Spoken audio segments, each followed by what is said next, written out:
goosebumps every time, yeah, 713. To the 281, yeah, I'm riding. Why they on me? Why they on me? I'm flying, sipping low-key. I'm sipping low-key and honest, rider. I get those goosebumps every time. I'm around, things I'm on, you make everything feel fine. Everybody responds, I'm losing I get those goosebumps every time. I need the hype, throw that to the side. I get those goosebumps every time, yeah. When you're not around, we throw that to the side. I get those goosebumps every time. Off the mugs. Yes, sir.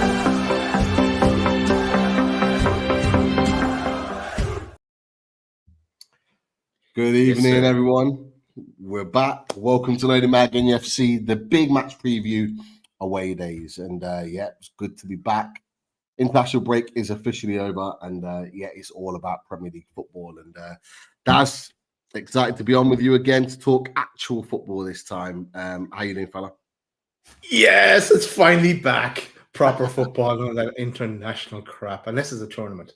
But yeah, no, great to be back on and getting back into it again. A great show last Wednesday night. Talking to, I think is what we call it. I can't remember now, but it was a great watch back as well. Anyone that hasn't seen that, catch up on that. And Johnny Greenwood, and your five-year contract to your brother Nick, we're going to swoop in, offer him 9.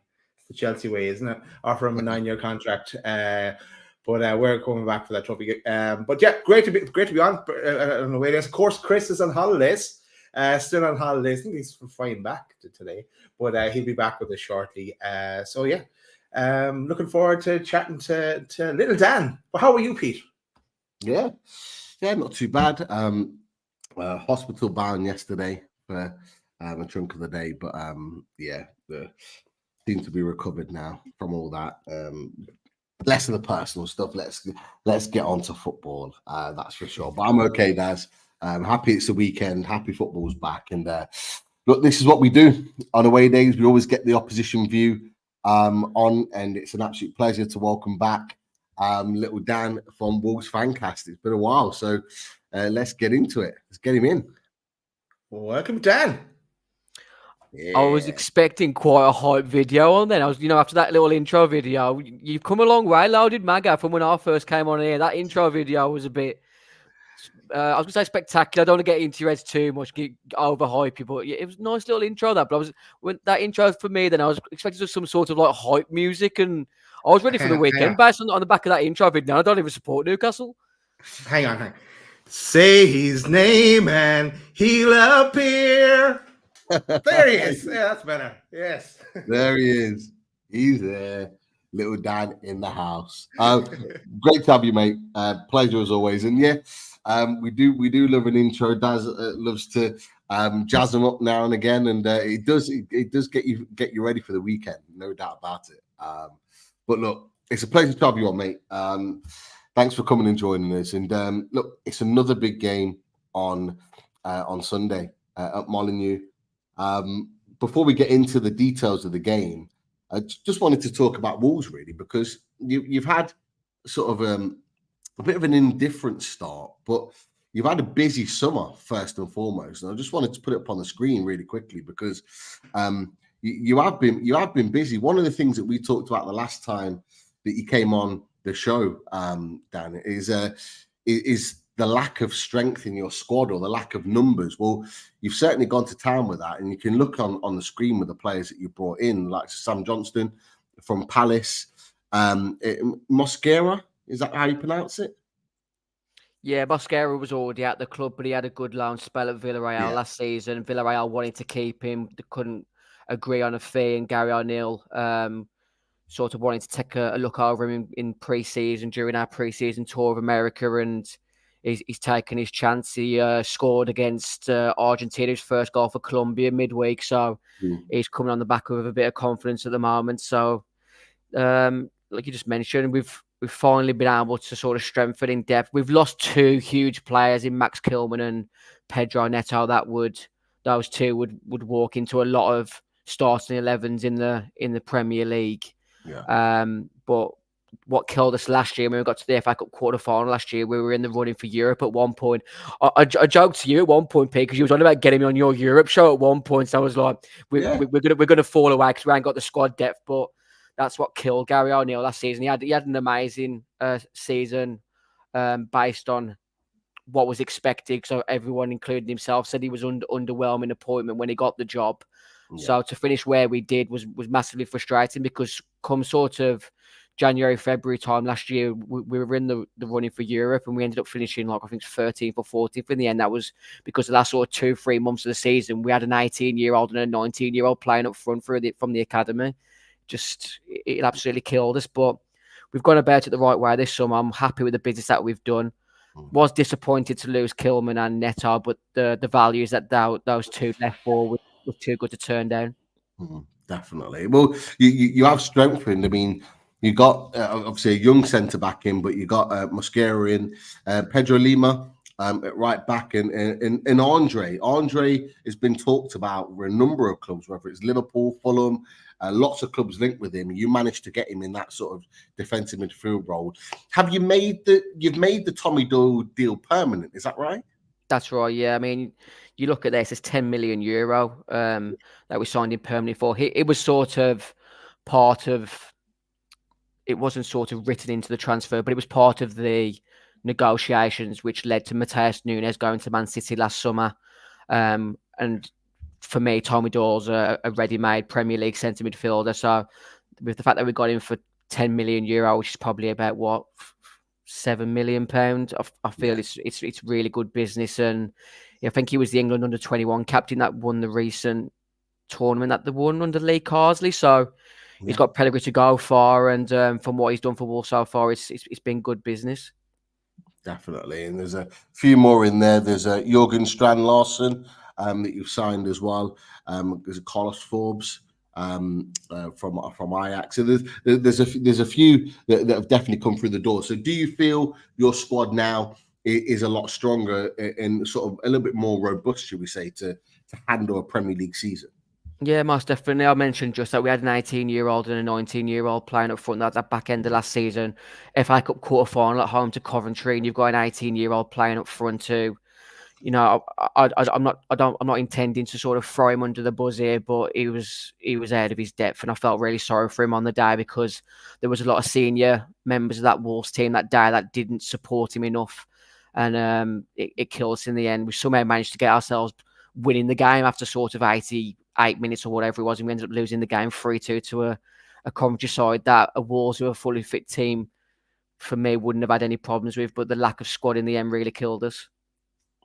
Yeah, so you seem to be ready to tackle the season. And look, just whilst we're here, we'll go into the start to the season, because the start to the season has had some range of results. Draw at Forest on the opening day. We lost to Arsenal on the opening day. Oh, sorry, Arsenal. That's the one. No, the most recent one was Forest. My bad. Yeah. Lost to Arsenal on the opening day. Then it was.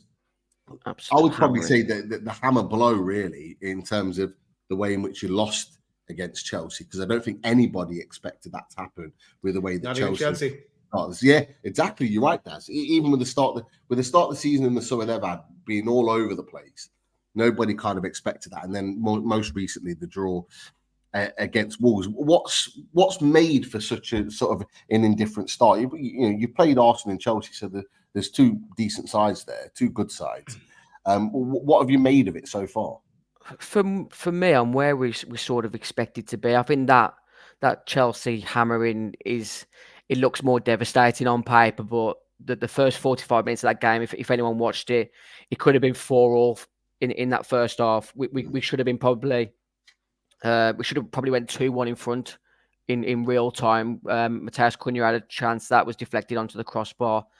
It was ridiculous. It was. I've seen better Sunday League games. It was chaos. That game was. There was no team really had a structure to them. Noni Madueke had the second half of his life that day, and we just imploded. But it was a game on another day that could have ended up. Wolves. I know, like, not many people are into like the XG and stuff, but Wolves had more XG than Chelsea on the day, and we still lost 6-2.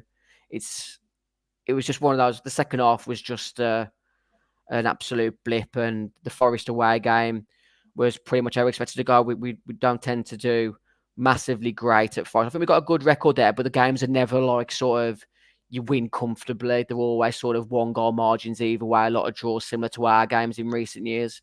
Arsenal away the first game of the season. Arsenal probably didn't get out of second gear across the 90 minutes, but we had enough chances on the day to actually pick something up on a different day. David Raya made a really good save from Strand Larsen in the first half, which if you go into half time 1-1, you maybe have a bit of momentum and confidence to try and get something. But after 3 games, if someone would have said to me we would have had 1 point after looking at those fixtures, probably would have took it at the start of the season. But yeah, it's a long way to go. I think this is our sort of benchmark on Sunday where we're likely to be come the end of the season, because I think Wolves, like yourselves, need the win on Sunday. But for me, another draw wouldn't be the end of the world. Yeah, and that's the interesting thing about it all. And Daz, I'll come to you with this. That Dan's mentioned about the fact that they sort of need a result, and so do we. How are you sort of approaching it from your mental perspective? Coming into this Wolves game, knowing that it's at Molineux, but also knowing that the sort of indifferent start that they've had.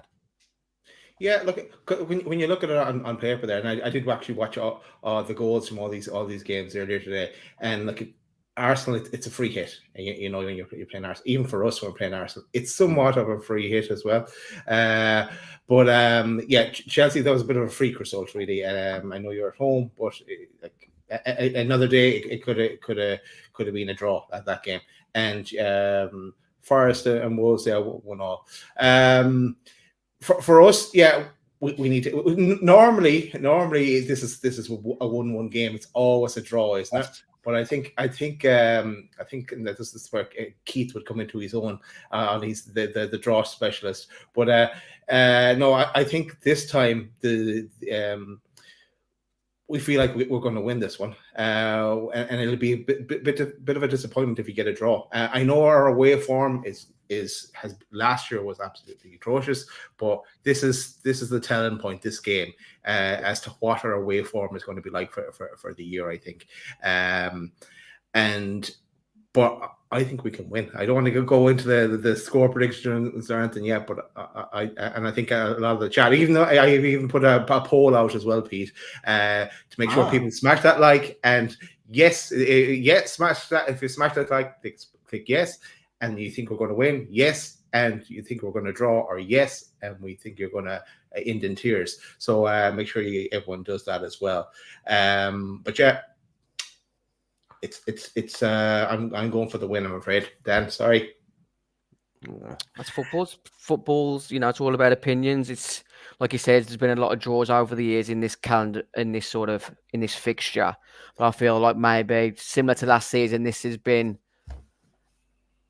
a Newcastle side that's got a lot of devastation in the final third that can be inflicted. For me, Wolves at Molineux are different kettle of fish, similar to like you guys at home. I back us to get something, but I said earlier in our WhatsApp group, similar to like Chelsea, there's always a possibility that you could put 3 or 4 passes because of the forward players that you have got who can cause damage on any given day. But I don't think you can write off our forward players as well, because I still think Mateus Cunha's.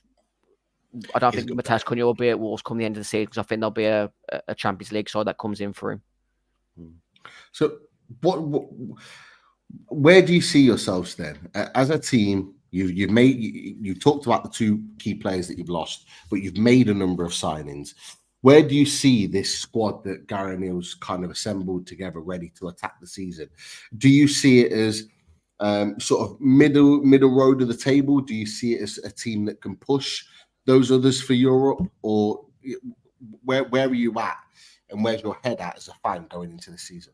I mean, mentally, I feel like similar to clubs like Fulham, Brentford, Palace.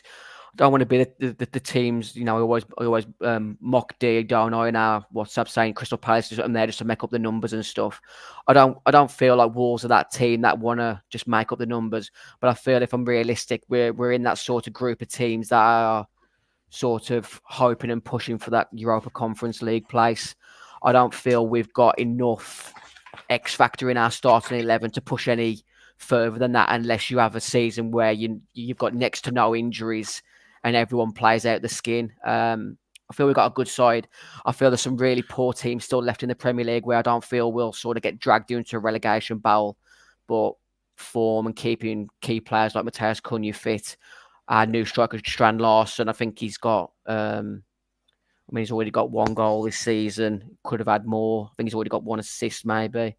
So yeah, it's up to him to hit the ground running, and I feel like we can push for that Conference League place, but it's a lottery. I think we've had a tough run of fixtures, but after next week where we've got Villa away, we've got what you class on paper as a run of fixtures which you'd like to think we can get good points from. Okay, it's an interesting one. So now that sort of Neto's left, Kilman's left, would you say that Matheus Cunha is your kind of your talisman, your kind of, there's always a player in every club that you kind of hold your hat on is the one to lead the way. Is he your guy now? Is he the one that kind of is the one that everyone's looking up to? For me, he was already our main man, even when Neto was there. I just feel like Pedro Neto was a sort of player that could win you games based on him being the outlet on the counter-attack, and everyone knows how good Wolves have been as a counter-attacking side since we got promoted. You can have a player like Pedro Neto who can cause teams like Man City problems on the break with the pace that he's got, but the link-up play, the creativity, just the ingenuity that Matheus Cunha creates off his own back is key to us. And the link-up play that he's already started to build with Strand Larsen has looked quite promising on the opening 3 games. So if we can keep Matheus Cunha fit and he builds his relationship well with Strand Larsen, I think we can comfortably finish top half. Whether you can get into that Europa Conference League place is another story. I think it's way too early in the season to make a judgment call on that. Daz, is that where you saw Wolves this season in terms of where sort of little Dan's kind of put his stamp of where he wants the club to be fighting and where he thinks they might be? I thought you might come to me with that question. I just had to check on where my predictions were for everyone at the start of the season. It's not pretty reading, Dan. But I'm not going to break your heart either. I actually have Wolves in 17th spot this season. I just thought losing Kilman and Neto, I just thought it was going to be too much. But like the early games aren't an indicator either, because you've played two top 6-7 sides with Arsenal and Chelsea in there. But I've at the moment at the start of the season I had them down as 17th. So that seems a long way away from Europa Conference position. How about you, Pete? Where do you? It's why I asked the question. Is because losing Kilman and Neto, I didn't know how the team was going to settle. And you're absolutely right, Daz, by the way. And playing Arsenal and Chelsea earlier on in the season, like, you cannot make any bearing of where Wolves are going to end up from those 2 games. I'll be honest, I thought the Forest game was a game that you could have and maybe should have won. You'll know better than me because you'd have watched the full game. You would have seen it. That was a game where I thought you would go and win. That's just me personally, and that's me having and Daz as well, having watched Forest midweek. And when we played them in the cup, I thought you would go there and win. I think it was a difficult situation, because I've come on this show and I've said the exact same thing. Chris Wood's are like kryptonite. It doesn't matter whether he plays for Millwall, Burnley, Newcastle, Forest. It's like death taxes of Chris Wood scoring past Wolves. It's something that we have to deal with. Thankfully, on the day, we managed to get a point. But like you said, I think a lot of Wolves fans would be going to the City ground before the international break, hoping we could have got 3 points. But it was just important on the back of getting hammered by Chelsea that we got a point on the board, because you don't want to start having that sort of negative vibe creeping from the stands after a defeat like Chelsea. And you went on a run last year with Gary O'Neill, where you went on a run where you were just winning game after game after game. And I think you're definitely capable of that again, especially with building a new team. Like you said, you've got Larson up there now, Mateus Cunha, who's obviously leading the way. And you've got a number of other players that are players that will make a difference in matches. They will win matches for you. So I definitely didn't have them as low as 17th. I know for a fact your prediction will change. Pretty well, because that was at the very like before the ball was kicked. That's where I actually had Everton just ahead of them, so I might have to revise that one. And who knows, City could be down there getting relegated yet, so that would bump you up to at least 16th then. Yeah, it's a fair prediction. Losing Max Kilman and Pedro Neto was huge because they are quality players. I still don't think Max Kilman is a England international. I'm still not a massive fan of Mark Gay. I know you guys are pushing heavily for him, but similar to Sword, I'm not saying he's the same as Harry Maguire, but I feel like Max Kilman, Mark Gay, Harry Maguire, they're good at sort of defending their 18-yard box. Max Kilman, for me, is the better out of the three with the ball at his feet. But we were trying to transition from a back three to two centre-halves this summer. And Max Kilman, for me, is not a solid defender in a back four. So when West Ham were offering £40 million, he had to be sold. It helped with PSR. It's helped us build a squad this summer. It was a no-brainer for me. But I can understand Daz's prediction. I still think there's a lot worse teams than Wolves. Yeah. And I feel like we've got a lot better players in the final third than a lot of teams in that bottom half, especially now the likes of Brentford have lost Ivan Toney and Boomer and Wisser have started well. If you look at the three promoted sides, I think they're going to struggle again to stay up. You still look at Everton. If Everton will stop up one way or another, if they didn't get relegated last season with a points deduction, they're never going to get relegated. But I still think there's a lot of teams that Wolves are better than in the final third than in the bottom half of that Premier League. Bringing in Sam Johnson as well could be pivotal because he looked way better than Sa. Like that save he did against Morgan Gibbs-White, the free kick. So he looks solid. It'd be interesting to see who you put in goal. Gary O'Neill sort of implies Sam Johnson will be starting the game on Sunday. Jose Sa returned to training this week because he'd been back to Portugal to sort out an issue apparently, which since coincided with the transfer window coming to a close. I'm not sure whether he was trying to broker a deal somewhere, but he's back training at Wolves. For me, when we were linked to Sam Johnson, I couldn't really grasp it for myself. I still think that Jose Sa is a better shot stopper. I didn't really understand how decent Sam Johnson was with his feet until we went to Forest before the international break. I thought he was really good with the ball at his feet. At Forest, I feel like Gary O'Neill wants more of a steady goalkeeper, whereas Jose Sa might win you games with some like maverick saves, but over a 38-game season, he'll probably cost you more points than he wins you. Yeah, and look, we can't move on without talking about Ait-Nouri. I had him in the 12-man team of the year, and they laughed at me at that. But I think he's a quality player. We talk about him every time. In particular, Chris as well. But how is he faring for you? How is he doing? Is he still smashing it every week? Because we don't get to watch the games as much as you do, so you'll have a better bearing on his performances, but also his progression because he's still young. He's still really young. Yeah, he's not had the greatest start to the season, but that's due to the fact that we've tried to transition to a back four, and Rayan Ait-Nouri, similar to Nelson Semedo to a degree, for me, aren't full-backs in a back four. I think they're really good wing-backs. I think Rayan Ait-Nouri is one of the best left wing-backs in Europe on his day. And that happens. That's happened quite a lot over the last couple of seasons. He's still really young. He's one of the best ball carriers I've seen in the Premier League for a good few years. Him and Mateus Cunha, the way they can ball carry from deep is an absolute pleasure to see at times. I don't want to come across as like cringy. It literally is a pleasure to see. The way that they move the ball and beat defenders. He has been linked to obviously yourself, Man City, Arsenal, Liverpool over the last couple of years. Rayan Ait-Nouri. He was also linked to PSG in the summer, and I feel like he has got that ability, similar to Cunha and a few others, that if Wolves don't start getting back into at least the Europa Conference League, we'll have no option to sell these players because their ability deserves a lot more. Yeah, being interesting to see how it all kind of comes together. Go on, Daz. Yeah, Ait-Nouri is a player I wouldn't mind at Newcastle, but we don't need him now. With Lewis Hall, he is our Ait-Nouri. He's able to go up and down, and as in kind of that attacking wing back kind of a role. But he's a class player. Him and Cunha are my two standout players for Wolves. I like Cunha as well.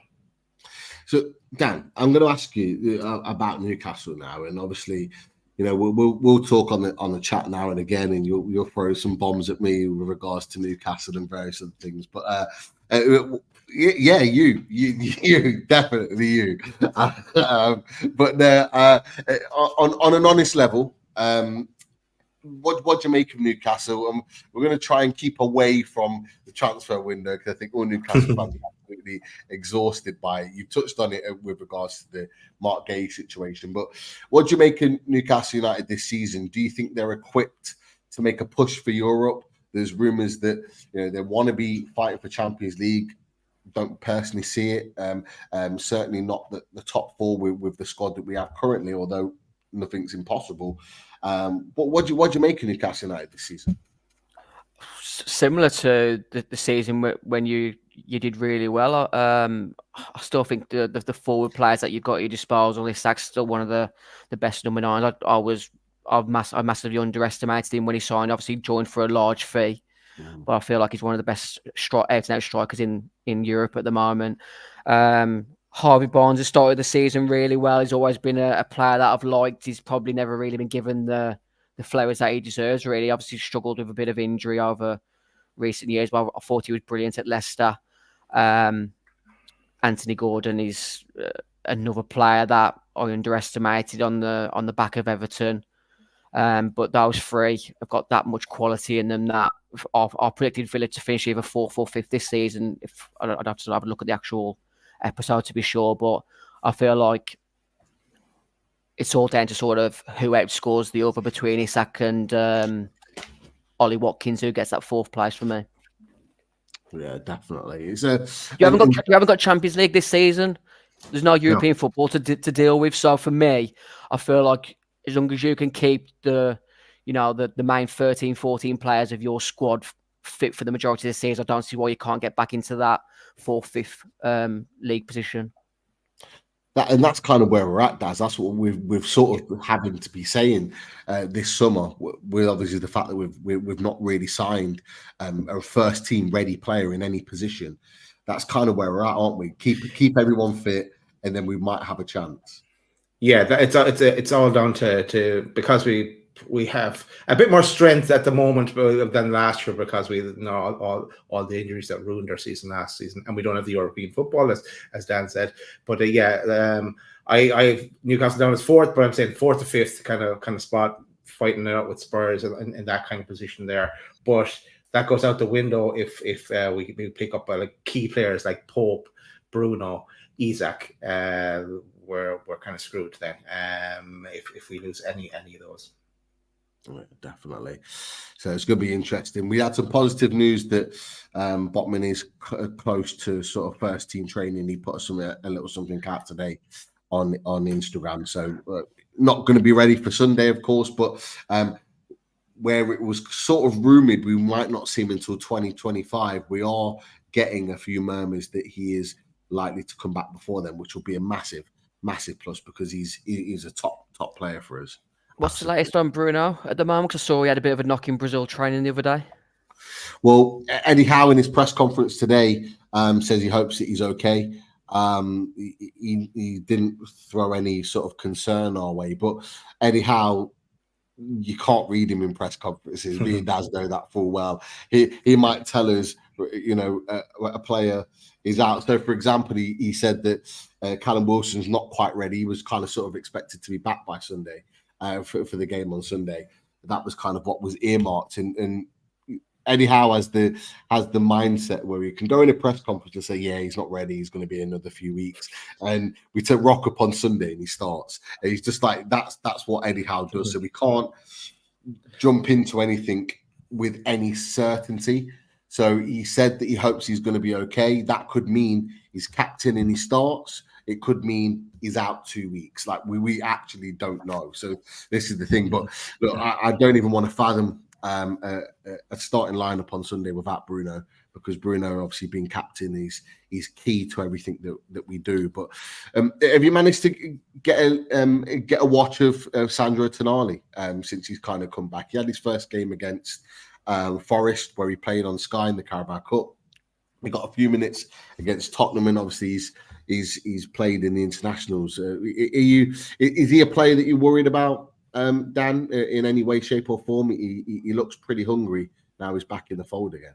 I'd be naive to say I wasn't. He looks like he's come back really sharp. Obviously, he's utilised that ban well. He looks strong. He looks a lot quicker than when he first came to the Premier League. I thought his assist for Italy, was he against France, was a pleasure to watch. But yeah, him and Bruno, they're a centre midfield partnership that I think would get into a lot of teams in European football. So if Bruno is out on Sunday, I think that would be a big bonus for Wolves going to the game, because I saw someone in your comment section just mention asking me what my opinions are on our new signing Andre, and I feel like was Andre and Bruno Guimaraes of sort of Brazil's main centre midfield partnership at the moment, which for me is a bit.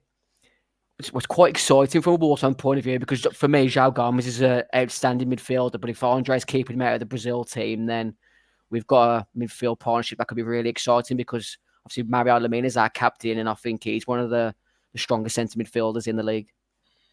Yeah, definitely.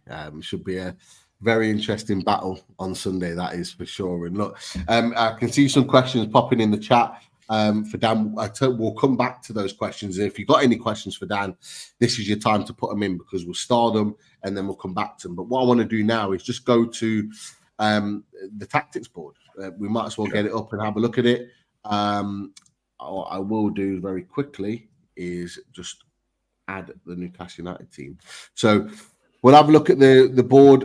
Dan, will get you to give us your 11, and you can set them out in the formation that you want, and then I'll predict your 11. You got Cernicek in goal. Oh my God! Going back. Steve Howe and Philip Albert at the back. Exactly. David Batty and Rob Lee in centre mid, with Stefan Guimaraes up front. Stefan Guimaraes, no. He's passed his fitness test, Daz. He's in the squad for Sunday. Oh my God. I'd rather use that. But here we go. So here's your squad. Dan, talk us through your first 11 on Sunday. Yeah, for me, I think obviously Gary O'Neill's implied today that Sam Johnston is his number one. He's sort of encouraging Jose Sarr to fight for his place back, but it looks to me that that's Gary's goalkeeper for the season now. Obviously, Jose might feature a bit more in the cup competition, but Sam Johnston's his number 31, number one now. So we'll start with Sam Johnston at the back. I feel Wolves are so much more reliable and resilient with a back five. So your wing backs will be Nelson Semedo right and Rayan Ait-Nouri left. Okay, Ait-Nouri left. I'll pop them a bit higher up. Go for it. That's it. Give me that fluidity, a bit more Rayan Ait-Nouri further forward then. Nelson Semedo, because that's pretty much how Gary O'Neill tends to set us up to a degree. It might look like a back five on paper, but the three centre halves will be Yerson Mosquera on the right, Craig Dawson in the sort of sweeper role with Toti Gomez on the left. But that tends to sort of manoeuvre itself into a back four with sort of Totti being the left fullback, allowing Rayan Ait-Nouri to have a bit of a free role in the attacking. Does it transition into sort of like this? Yeah, I mean, like sort of he sort of floats between left wing back. He has this sort of, inverted fullback role where sometimes you'll find him centre mid, sometimes you'll find him sort of the right inside forward. Gary O'Neill gives him that responsibility to run, because he has got that ability to make things happen. I feel like the midfield partnership on Sunday will be Mario Lemina captain, And I think Dead he'll have, centre. maybe sort of a little bit more to the right with João Gomez on the left, number 8, João Gomez.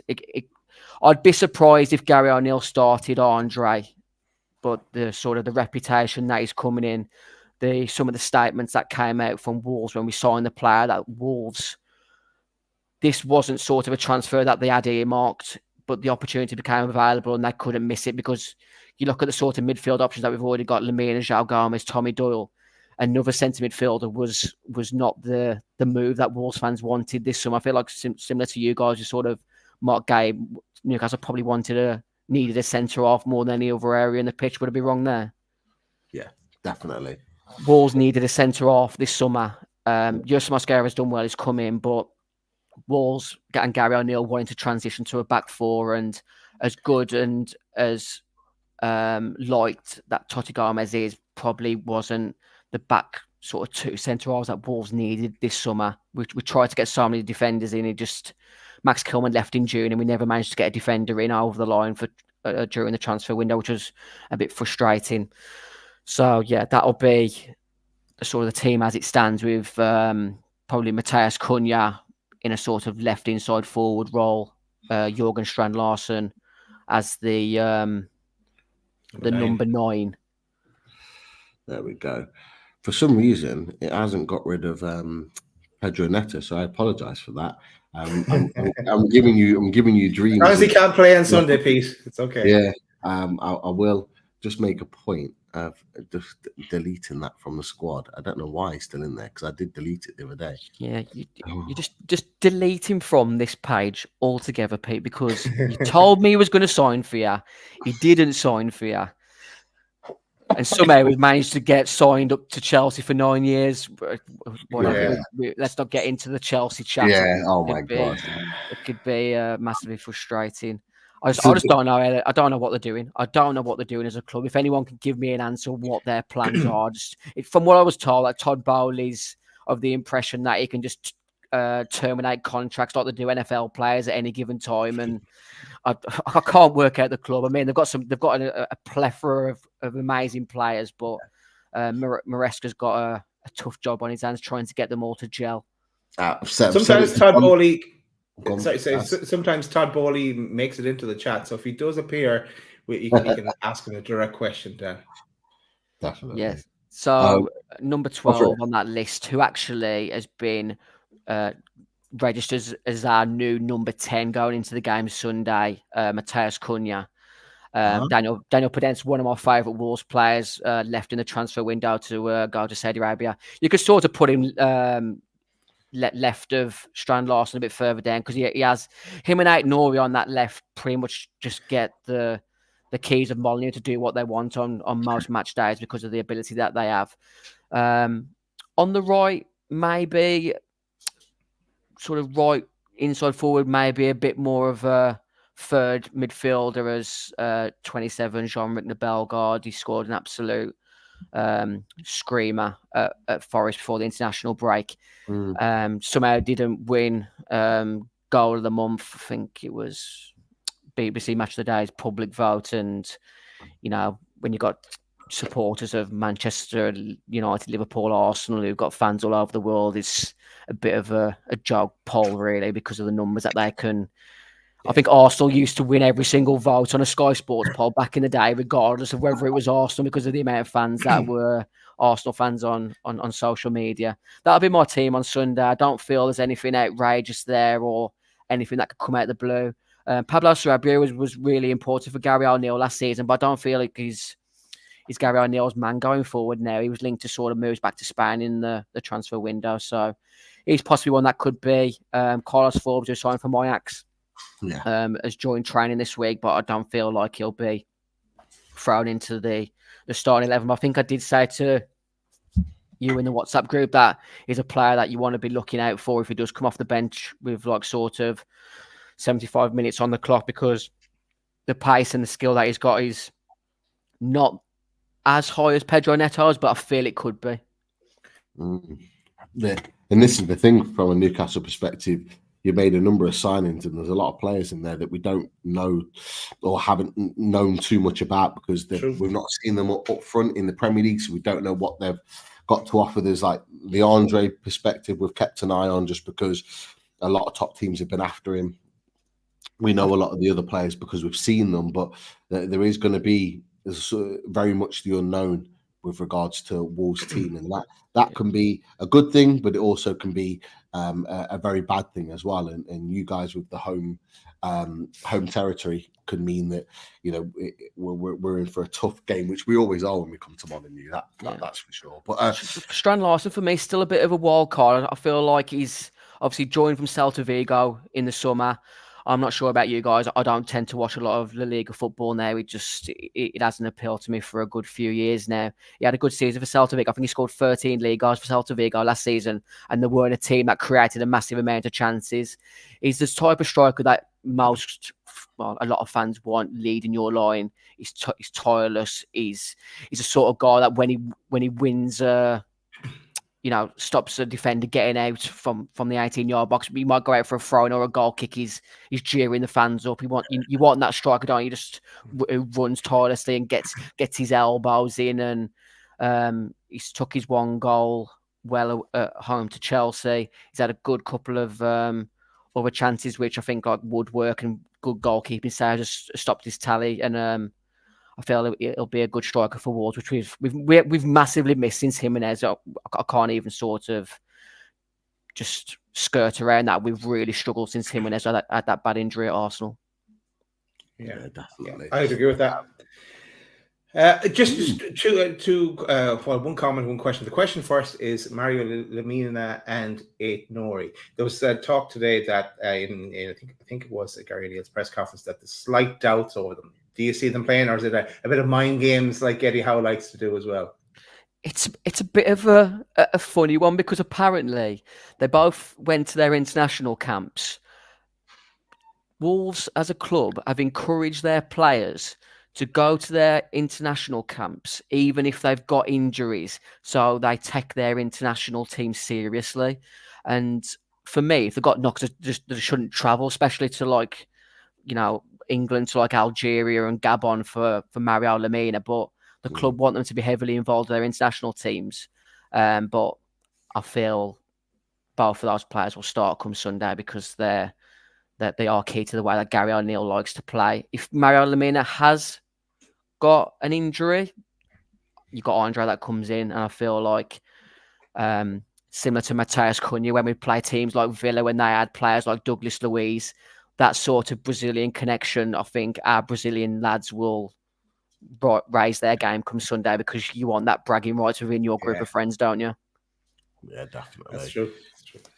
They all know they're all mates. Yeah, and the comment was really about it's down your left hand side that Ait-Nouri and Cunha is the danger for us. That's where I see us coming under pressure. And then Bellegarde as well. He can take a good free kick. He's getting shots from long distance, and I suppose the unknown, a bit of an unknown then from Larsen. But yeah, it's that left hand side that has me worried for a while. Put your team out there, Daz. So we've got a squad there. Right. Go for it. Shea Given in goal. No, Popey in goal.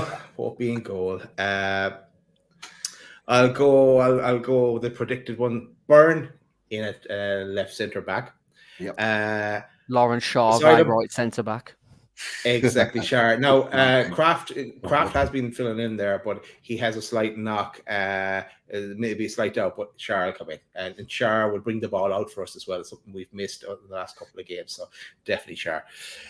Right, for right back, I'm going to go Tino. I think Eddie Howe will go Trips, though, because he'll make a point now that Trips was wanted away, and he's done his best to keep him, and we'll have him to at least January. But I'm putting Livramento in there, and I think the pace as well. We'll need the pace in there with Cunha and Ait-Nouri, so that makes sense to me. I think Trips is not the same Trips as last season. He's got back to more of where he was, but I think that we need the pace of Tino, and the last match I was at, the Spurs game, he was my man of the match, Tino.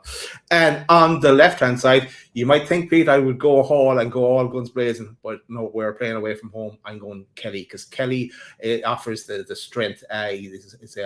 He's tougher to get past as well than Hall. I would have no problem with Hall coming on later in the game if we were to go behind or need on a goal, or even just to mix things up with and go more attacking, bring Hall in. But I think because we're playing away, I'd go with Kelly. I can't believe you went out of your way to tell me that Lewis Hall's as good as Rayan Ait-Nouri and you haven't got him started on Sunday. Yeah. No, just because we're playing away from home. But he will come off the bench, Lewis Hall.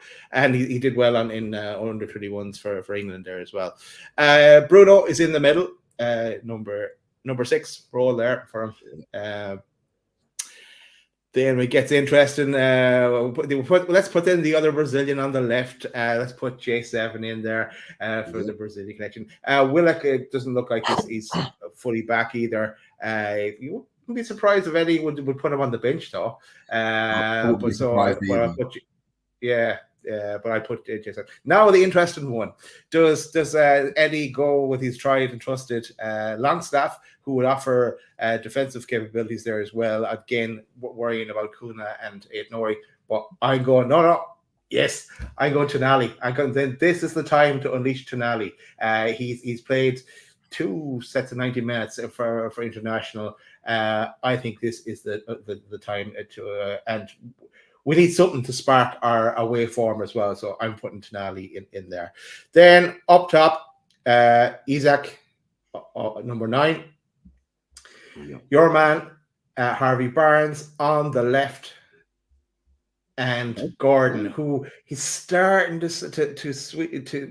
come back a bit, still not found his complete form. Like the last time we played you when we were at St. James's Park, he was all guns blazing. He set up an assist and he scored one as well. But I'm going to stick him on the right, Gordon, and again they'll interchange as needs be in the game. So that is my team. Yeah. No, interesting. Yeah, a lot of that, I think, pretty much all of that, I agree with. I was surprised that you put Gordon right, Barnes left. I would have probably swapped them just because Barnes has played more on the right, but I'm not against it. And for the points that you've made, I think that they will interchange throughout the game anyway. But yeah, I'm with you 100%, Daz. For me, I think Tonali should start. Tonali is your first team starter. I know that Longstaff's had a good start to the season and he's played well and fair play to him, but Tonali's first choice. Like it's the same as if like Lewis Miley has an absolute worldy performance for 3 games running and Bruno Guimaraes is injured. Once Bruno Guimaraes is fit, he comes in the team because he's first choice. Like it's that simple. The levels of those 2 players of Tonali and Longstaff are, they're not comparable in terms of the quality. And as Dan said quite early on in the show, like Newcastle United, we haven't got European football this season. We need to win every game. And more importantly, what we've mentioned is that we have to improve our away form. We have to be better. And to do that, we haven't got just a game Wednesday in the Champions League for us to just kind of like move on from and kick back into gear. We're now waiting a week for the next game. So these games now matter week in, week out. We have to get the points on the board. And to do that, you play your best players. So he's had his bench role against Tottenham. Now he needs to be starting. And we need to see, in my opinion, this midfield 3 of Sandro Tonali, Bruno Guimaraes and Joe Linton really knit together because we didn't get to see it last season. Obviously, with all the stuff with the ban affected his performances. And so therefore we didn't get to see what we wanted to see, but we now need to see it. The only thing I'm kind of on the fence about is this position here. Now, I'm not against Tino Livramento starting, but I just have it in my mind that because Trippier's been there and he's been training with Eddie Howe, because obviously he's retired from international duty, that I just have a feeling that he's gonna go with him on Sunday. I could be wrong. I just have a feeling, but I think I have the same feeling. I said I think he starts Trips, but that's who I'd start with because the pace, and Trips will do it like the Trips of old, which he looks like he is this season, will do a great job there. But Trips of last season, no way. Don't want anyone there. Definitely, Dan. Who would you prefer to come up against out of the two, Livramento or Trippier? I'd probably say Trippier purely because I think obviously Livramento's got a lot more pace, but I don't feel like that's an area where we can really exploit either way. I feel like whatever you lose in pace with Trippier, you gain with his set piece ability. They're both solid right backs. Trippier knows the Premier League. He knows how to get points when you probably don't deserve them. Livramento, as good as he is, he's still not really established himself yet as that main fullback. So, for me, it'd be Trippier. But like I said, what he lacks in pace, he gives you a different element in the attacking half with set pieces. Yeah, he has such a good control of the ball, even from a right back position. He almost controls the tempo. We talked about it, Daz, after the Bournemouth game. When he come off the bench, he just completely dominated the tempo of the game and changed it and flipped it in Newcastle's favour. For about 20 minutes, we looked a completely different side. And we probably, other than the goal that got ruled out that probably should have stood or shouldn't have, depending on where you sit, up until that point, we looked like we were the team that were going to go on and win the game. So it's an interesting one. And I just don't know how we're going to sit there. But we've got two teams there. The teams are set out, two different styles as well. The formations are different. Where do you tend to get your goals from? Where do you think they're coming from, Dan, in terms of the way in which you've set up? How do you guys play? I think it's the build-up play from Gary O'Neill's wing backs. Obviously, Semedo and Ait-Nouri have both got a bundle of energy going forward. They both know how to move the ball well. And then if you can get sort of Cunha and Bellegarde picking up the ball in and around our positions that you've got them laid out there, it's on really. And I feel like the guile and the tirelessness that Strand Larsen has, any sort of half an inch that he's given by Burn and Shaw, he'll be getting a shot away, and it's up to Nick Pope to keep it out then. Yeah, definitely. It's going to be interesting. Would you see Cunha sort of dropping in that midfield three? Because I'm thinking these guys are normally quite a tight midfield three, and would there be an element of being overrun in there? How do you see it when Newcastle potentially have got the ball? Will there be a third one coming to sit? Would it be Cunha? It could be Bellegarde who ends up filling into that third midfielder role. Like you said, I think both midfields will be sort of wary of letting that third centre midfielder running on the opposition defence. You've got sort of Cunha running against your defence, whether it's like Tonali or Joe Linton running against our defence in transitions. But all those midfields are quite tight. I think you've got probably a bit more resilience as a tighter three because Lamina and João Gomez are more sort of, your number 6, number 8 type midfielders, whereas your three are probably a bit more versatile than those three. But Bellegarde and Cunha in transition, Tonali and Joe Linton in transition, it is going to be they always are. They're always tight games, but they're usually good games for the neutrals that I find these Newcastle fixtures. I think you beat us 3-0 last season at St James's Park, but you might disagree. I didn't think it was a 3-0 game on the day. It absolutely chucked it down the rain, but you took your chances and we didn't.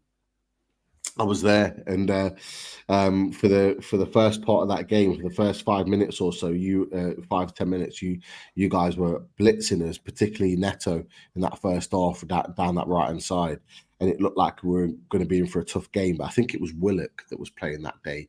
He really made a difference to our midfield because he really kind of protected in that area. Eddie got his tactics bang on the day because he allowed Newcastle to be. Allowed us to get up the pitch on you quite a lot, which allowed the transition. I think it was Bruno Guimaraes on the break who pretty much created the first goal. It got a bit of a fortunate deflection and Isak put it away. But Yeah, Anthony Gordon on the counter and Harvey Barnes on the counter. The pace that they've got should be a good game. But I feel like for every sort of player that you might sort of pinpoint as being a negative, I don't feel there's any bad players on that pitch that you've got in front of you there. No, definitely not. And it's interesting you say that just before we move on. It's just because that's exactly what we did to Tottenham. And Tottenham got so frustrated. Tottenham talked about how many chances they had and all this possession that they had.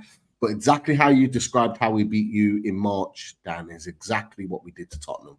We allowed them the ball and we allowed them the possession and said, right, come and break us down. And when they didn't, we hit them on the break. And that's how we got our goals. And that's how sometimes Eddie Howe sets his team up to play.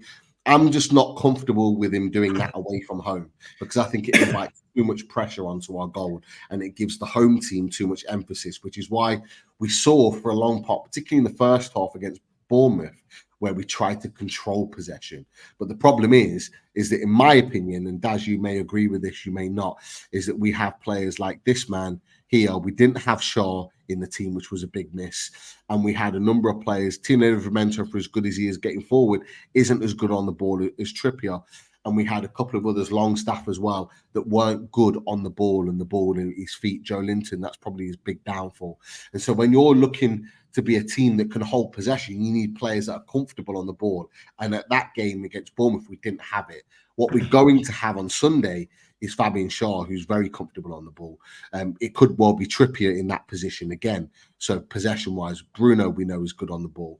We know that Tonali is good on the ball. And so there you've got more ball players and players that are comfortable with the ball. So it might allow us to dominate possession more and kind of stifle you. But it's... And you know what the other good thing is because you have the starter in Arsenal and Spurs in the main event with Wolves Newcastle. Like Sky are going to be building up our game and talking all about our game from about 12 o'clock in the day. So that's what they always do, isn't it? Well, why should that change? Well, yeah, I think that we're going to get a complaint again with the fact that they're just going to be focusing all their talk on the North London derby. And even after that game's played, they'll probably still be talking about it before the game, half-time and full-time. And ours will just be... Yeah. We might get the lineups. Yeah. If we're lucky. and they won't even say them. They'll just put them across the screen at the bottom just as they're announced. That's about it. But... be interesting to see how those tactics come about. We always like to look at them before the game. I think there's a few questions there before we come to predictions and then wrap up the show. Yeah, let's go for a few questions for Dan. There's plenty of two and tunes in there as well. And speaking of food, fish and chips is mentioned here by Brett along with his two and tune, because I know the lads are talking about takeaways there before the show. But question for Dan. Yes, this is a good one from Charlie Two for Life. If you could bring any Wolves player from the past in his prime back to play for Wolves now, who would it be and why? It's a tough one. I mean, like I think a lot of people would probably sort of expect me to say someone like Steve, but obviously he was our all-time top goal scorer and stuff. But yeah, I mean, if you look at sort of the players that I've seen in the flesh play for Wolves and the ability that they had, I'd probably go with someone like Robbie Keane.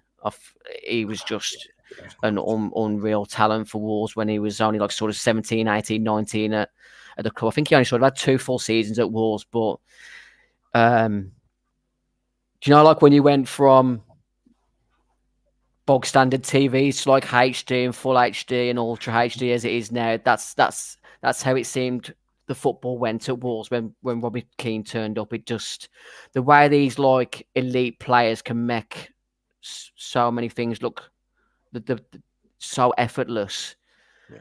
I'd probably go with Robbie Keane at this moment in time, but it's a tough one. We've had some good players over the years. I mean, obviously Steve Bull's just he's similar to Alan Shearer with you guys. You give him half a chance, he's taking it. I'll go with Robbie Keane on this particular day of the year. Interesting selection, Robbie Keane. Like it. This one comes from Foxy. How does Dan see the midfield looking for the rest of the season? Lamela and Joe Gomez being a good partnership, but Andre is a level above and potentially signing of the season.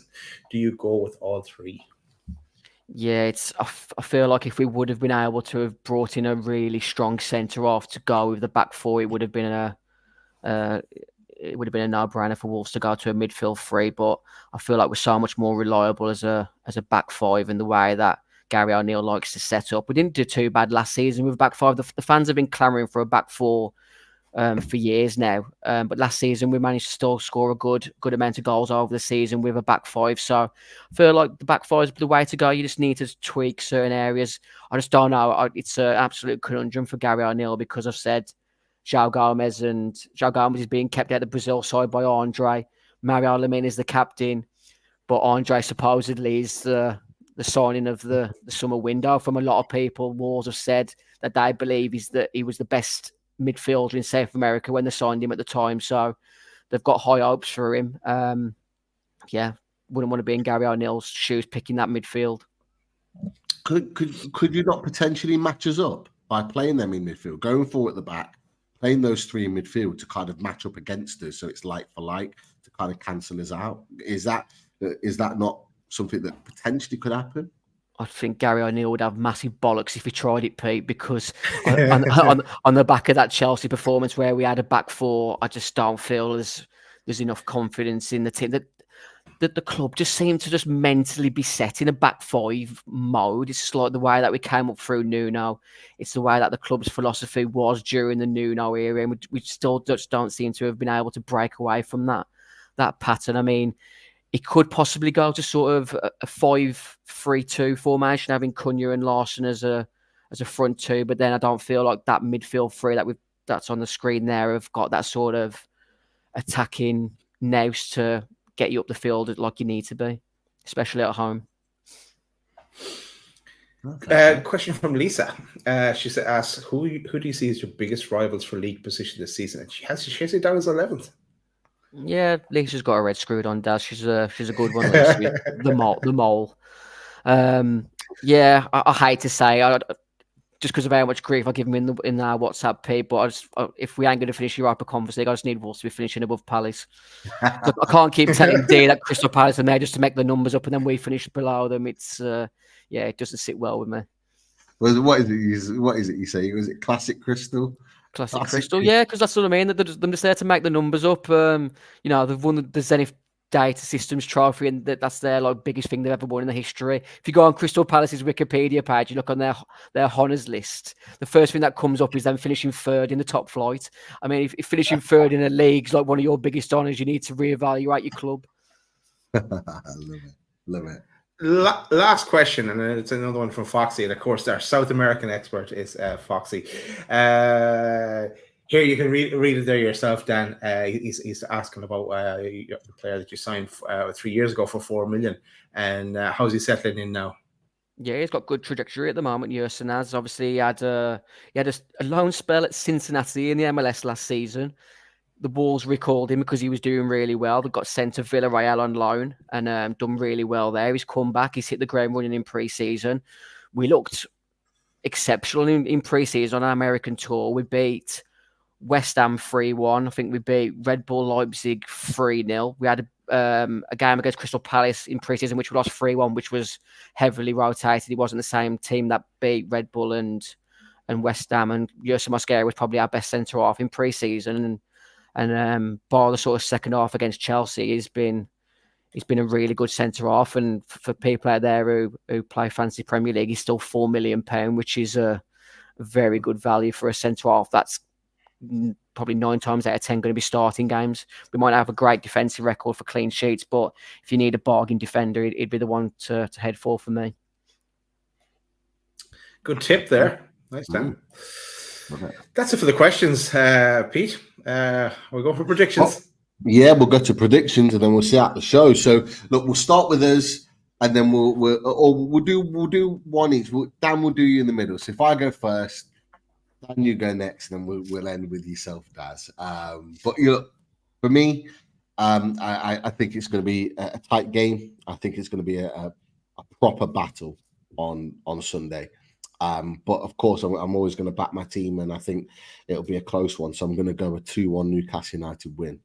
That's my prediction. But Dan, what are you thinking as the home fan, the home team? What do you reckon? It's tough to look past a 1-1 draw with the amount of 1-1 draws that we've had. But I feel like both teams really could do with a win, and I'm hoping our home advantage will get us over the line on Sunday. So I'm going to go with 1-0 Wolves. Okay, 1-0 Wolves, 2-1 Newcastle. Daz, we've both gone for a win for our respective teams. How you seeing it, mate? Newcastle away to 17th place Wolves, Daz. Yes. And Got to be a 3-0, 3-4-0. Newcastle's based on that prediction for me. Wolves 1, Newcastle 3. That's what my prediction. I just think this is the game that our away form clicks in, and we'll need it as well to click in because we play Fulham away the following week. And it's if we don't start clicking our away form, we can forget about any kind of Champions League and look towards maybe the Conference League then or lower again. So this is it. It's make or break. I said the same in the Spurs. It was a 6-pointer game. This is a make or break for our away performance. So I'm going 3-1 Newcastle. Football's absolutely bloody ridiculous, and it game week 4, and it's make or break for the season. Make or break it is. Yeah, I understand. If, like you said, if you've got aspirations to finish top 4, you've got to be going to teams like Wolves away and getting 3 points. If you're serious about getting in the Champions League, teams like Liverpool, Arsenal, they always come to Wolves and get 3 points, even when they don't deserve to win a lot of the games, because they're the teams that are in a title race. And I have a feeling I'm going to be revising my first shot at the league table, and as the weeks go on, maybe when we play 10 games, I'll revise it. I think I might be pushing Wolves up then, because it's only then, as you said, you've got after I think you said you have to play Villa, then you've got a couple of games that you could be picking up points in. So hopefully that goes your way after that. Definitely. But Dan, absolute pleasure to have you on, mate. Thank you so much for taking the time to come and join us. Where can people find you and the fantastic work that you do on your content? Yeah, I'll reiterate what I said before. I love coming on your channel. It's one of my favourite shows to come on. It's probably one of the best, most friendliest communities out there. We've talked about it before, how social media can be really toxic, and the guys that you've got in your community are a pleasure to be on your show for and give up my time when a takeaway is screaming to get in my stomach at the moment. So yeah, you can find us at Wolves Fancast. If you don't really want to read much Wolves Fancast stuff, Wolves related stuff, you can find me at Sherpa Van Dan. Lovely stuff. Nice. And the results of the poll, Pete. The results of the poll are in. 81% say victory for Newcastle. 17% are with Keith Rowan. Going to end in tears, Daz. And Dan has voted twice, and he's 2% on the loss. Let's see how it plays out on Sunday. The main event. That's it. Super Sunday. The proper Super Sunday. Yeah. Forget that North London derby. Sky are really excelling themselves this year. They've put Wolves on a 4:30 Super Sunday, and today they revealed that Wolves versus Crystal Palace will be at 5:30 on a Saturday night. They're really giving us the prime slots this season. The Sky Sports are fair play to them. I'll tell you what, you against Dan on a 5:30. I'm there. I'm watching that with specs on and all. Super Bowl, WrestleMania, all rolled into one. Too right, absolutely. Throw the SummerSlam in there too. But look, absolute pleasure, mate. Thank you for coming on. And look, I'm sure we'll get you on later on in the season. But best of luck to Wolves after Sunday. And look, we'll get you back on before then for a bit of a chat too. But that's us. We're done. Away days. Thanks. In the bag. In the bag. Thanks, Dan. We'll talk to you later. How'd you like that? Friday and Saturday, lads, but not Sunday. All the best. Take care. How you